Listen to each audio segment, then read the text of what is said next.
Tuhý šampon Areton Lavandule s Aroma, ideální pro normální, mastné vlasy a barvené a poškozené vlasy.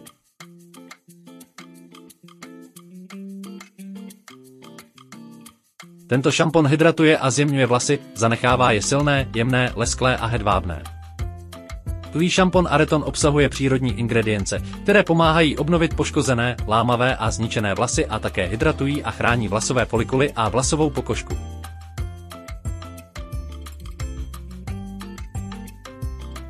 Tento tuhý šampon je vysoce výživný, pamatujte, že je to 95% hydratační složení na rostlinné bázi pro normální, suché a poškozené vlasy, vyživuje vlasové kořínky, zklidňuje suchou, svědící pokožku hlavy a je hydratační na rostlinné bázi.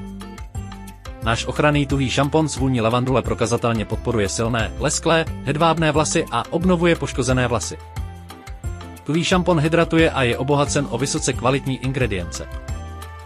Nezapomeňte navlčit vlasy a napěnit šampon od kořínku ke konečkům, pokračujte v masírování pokožky hlavy a vlasů tak dlouho, jak je potřeba, opláchněte a osušte a zpevněte vlasy.